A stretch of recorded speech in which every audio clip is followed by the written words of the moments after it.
भूतनगर का राजा अपने तख्त पर बैठा हुआ था। गुस्से से इसका बुरा हाल हो रहा था। सारे दरबारी भूत हाथ बांधे दरबार में मौजूद थे और सब ही परेशान थे कि भूत नगरी में ये क्या हो रहा है। वो कौन है जो भूतों को मौत के घाट उतार रहा है। भूतनगर का राजा बहुत ही नेक भूत था। वो अपनी रियाया से बड़ी मोहब्बत करता था। भूतनगर के भूत अपने राजा से बहुत खुश थे।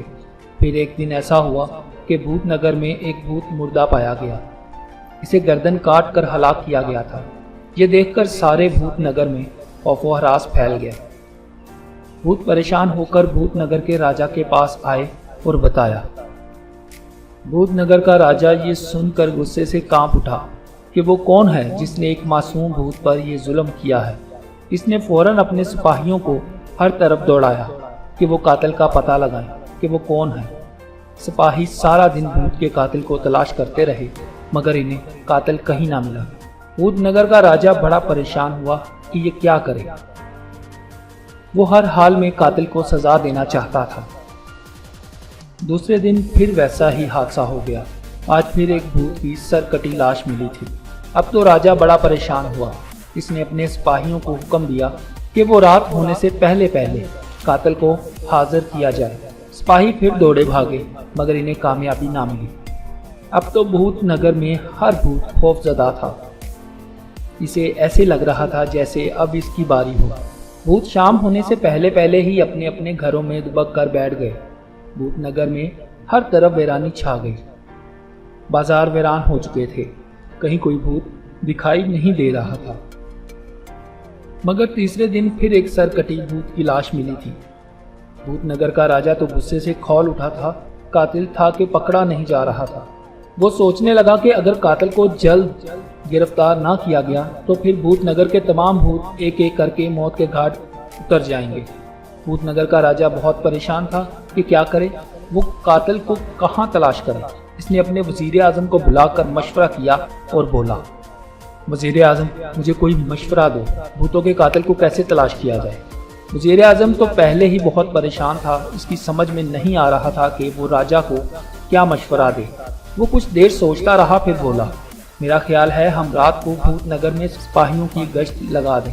इस तरह कातिल बच नहीं सकेगा मगर ये सब इंतहाई राजदारी से होना चाहिए। अगर कातिल को इसकी भनक पड़ गई तो हमारा सारा मंसूबा चौपट हो जाएगा। भूतनगर के राजा को वजीर आजम का ये मशवरा पसंद आया और वो बोला, आपने बिल्कुल ठीक मशवरा दिया है, हम ऐसा ही करेंगे। अब देखेंगे कि कातिल हमारी नज़रों से कैसे बच जाता है। एक मरतबा कातिल हमारी गिरफ्त में आ जाए फिर हम इसे ऐसी इबरतनाक सजा देंगे कि आइंदा किसी को ऐसी हरकत करने की जरूरत ना होगी। राजा ने सिपा सलारों को बुलाकर सारी बात समझा दी। अब भूतनगर की फौज के सिपाही सादा कपड़ों में भूतनगर में फैल गए। कातिल इस बात से लाइलम था। एक सिपाही गश्त करता हुआ भूतनगर की पुरानी आबादी की तरफ जा रहा था।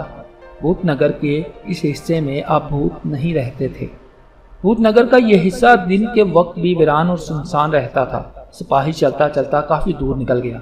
कुछ दूर उसे एक पुरानी हवेली दिखाई दी। सिपाही के कदम खुद ब खुद इस हवेली की तरफ उठ गए। वो बड़े मोहतात अंदाज में इस हवेली की तरफ बढ़ने लगा। हवेली अंधेरे में डूबी हुई थी। ये जगह बिल्कुल सुनसान थी। सिपाही चलता हुआ हवेली के पास भी आ पहुंचा। हवेली का दरवाजा बंद था। वो कुछ देर हवेली के पास रुका फिर वापस पलटा। इसी वक्त इसे ऐसा लगा जैसे हवेली के अंदर से इसे कदमों की चाप सुनाई दी हो। सिपाही भागकर एक दरख्त की ओट में हो गया। थोड़ी देर बाद हवेली का दरवाजा खुला और एक काना भूत हवेली से बाहर आकर इधर उधर देखने लगा। फिर वो हवेली में वापस चला गया। ये देखकर सिपाही का माथा ठनका। वो सोचने लगा कहीं यही वो कातिल तो नहीं जिसकी वो तलाश कर रहा है। ये सोचकर वो दरख्त की ओर से निकला और आहिस्ता आहिस्ता हवेली के दरवाजे की तरफ बढ़ने लगा। इसने हवेली के दरवाजे को आहिस्ता से धक्का दिया। दरवाजा बगैर आवाज के खुलता चला गया। सिपाही बेधड़क हवेली में दाखिल हो गया। राहदारी में चलता हुआ आगे बढ़ने लगा। इसके कानों में एक आवाज आई, बेवकूफ राजा मुझे पकड़ना चाहता है। वो तो मेरी गर्द को भी नहीं पा सकता। इसके तो ख्वाबो ख्याल में भी नहीं होगा कि मैं यहाँ छुपा बैठा हूँ। मैं आज रात को एक और भूत का शिकार करूंगा। राजा काने राजा का कुछ नहीं बिगाड़ सकता। मैं एक दिन जरूर भूतनगर के तख्तो ताज पर कब्जा कर लूंगा। ये कहकर वो वापिस पलटा और हवेली से बाहर आ गया और हवेली के दरवाजे के बाहर छुपकर खड़ा हो गया।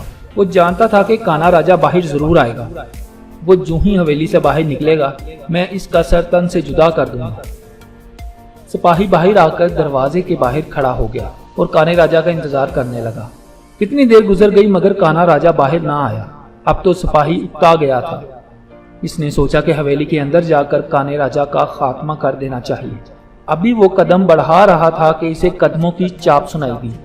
सिपाही सांस रोके वहीं खड़ा रहा। थोड़ी देर बाद हवेली का दरवाजा खुला और कान्हा राजा बाहर आया। इसी लम्हे सिपाही की तलवार बुलंद हुई और कान्हा राजा का सर काटती हुई गुजर गई। कान्हा राजा के मरते ही सिपाही ने सर उठाया और महल की तरफ रवाना हो गया। भूतों के राजा ने देखा कि एक बहादुर सिपाही ने कातल का काम तमाम कर दिया है तो वो बहुत खुश हुआ और उसने सिपाही को ढेरों इनाम दिया। यूं भूत नगर के भूत कान्हा राजा के जुल्म से बच गए।